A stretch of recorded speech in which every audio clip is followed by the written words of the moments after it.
Welcome back to Investing Talk Podcast. Today we're looking at intensity therapeutics. As usual, before we start, subscribe, like, and comment to this video to support the show.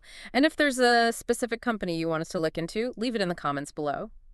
So let's get into the analysis. This is a really interesting one. We're talking about a clinical stage biotech, which means, they're all about the science right now. All about the science and, crucially, no commercial revenue yet. Not a dollar. And that's what makes it so fascinating. We're trying to unpack this huge paradox. You've got a company with zero revenue. But a strong buy rating from analysts. It doesn't quite add up on the surface. Exactly. It signals just how much weight is being put on their clinical milestones. Everything is riding on the data. Okay, so let's jump right into that paradox. No commercial revenue as of their latest filings in Q3 2025. That's pretty standard for a company at this stage, right? Oh, absolutely. Their success is totally dependent on one thing, the science working in the clinic. Which would then lead to, what, a partnership? Licensing? Yeah, precisely. Positive phase 2 outcomes are the key. That unlocks everything else. So let's talk about the market's view. It seems incredibly bullish, despite all that uncertainty. You mentioned 4 analysts are calling it a strong buy. They are. But what's really just astonishing isn't just the rating.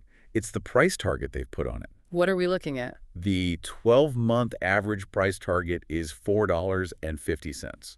$4.50. Okay, let's pause on that. The stock is currently trading for, what, under 30 cents? Well under. So that $4.50 target implies an upside of, well, over 1,400%. Wow. That's not pricing in a little bit of growth. That's pricing in a massive event, like a buyout. It is. It's pricing in a home run. Yeah. And we've seen some upgrades recently that back this up, like from Brookline Capital back in August. Okay, but to even get a chance at that home run, you need cash. A lot of it. Yeah. Clinical trials are notoriously expensive. Cash is the lifeblood. You're absolutely right. So we have to look really closely at their balance sheet. So what have they been doing to fund these trials? What does their runway look like? They've been pretty aggressive, actually. In the third quarter of 2025, they raised $7.5 million through an ATM offering. An at-the-market offering, so just selling shares into the market over time. Exactly. And then they raised another $2.1 million in October. But isn't an ATM offering usually seen as, a bit dilutive? Does it signal they're having trouble finding a big strategic partner to write a check? That's a fair question, and it's something you always have to watch. But, and this is a big but, they also did a $4 million registered direct offering in October. Okay, what's different about that? The price. They sold those shares at 80 cents each, which was a huge premium to where the stock was trading. And crucially, it brought in a new, quote, long-term healthcare-savvy investor. Ah, so that's a signal of strategic confidence, not just raising cash. It really is. It means someone who understands the science in the space, looked under the hood, and liked what they saw enough to pay a premium. So, putting it all together, what does this mean for their cash position now? It means they have ample liquidity. The runway now extends for at least the next 12 months. Which is enough to get them through these critical trials and to the data. Yes, it bridges them to the data readout. And what's also important is their discipline. Their R&D spend actually went down year over year. So they're managing their cash well. It seems so. It shows they can weather this phase without burning through all that new money too quickly. All right, let's shift gears to the science. This is what's driving that potential 1,400% upside. They call their platform Diffuser X. That's their core technology. Okay. It's all about intratumoral immunotherapy. So injecting the treatment directly into the tumor instead of a systemic IV drip that goes everywhere. Exactly.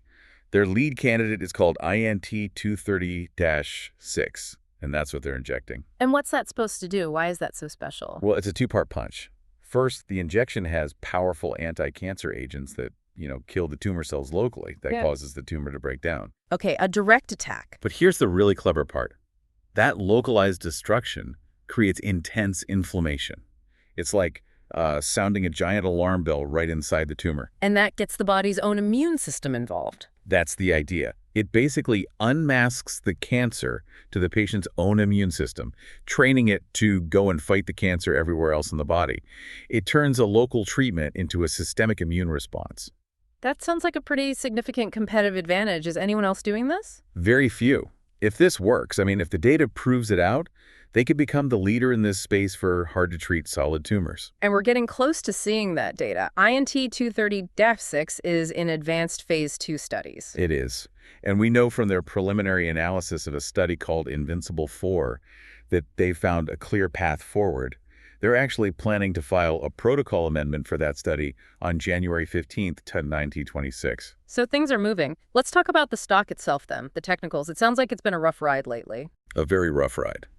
The stock has corrected hard from its 52-week high of nearly $3.40. And now it's trading below its key moving averages? That's an oversold condition, technically speaking. Very oversold, which often sets the stage for, well, a massive reversal if the news is good. But you have to understand the risk here. How risky are we talking? The stock has a beta of 3.78. Meaning it's almost 4 times more volatile than the overall market. Right, so good news could send it soaring, but bad news. Well, it's not for the faint of heart. The swings will be amplified. And yet it sounds like some people are placing their bets. You mentioned that new investor. We're definitely seeing what looks like accumulation. The high trading volumes, the institutional participation in those offerings.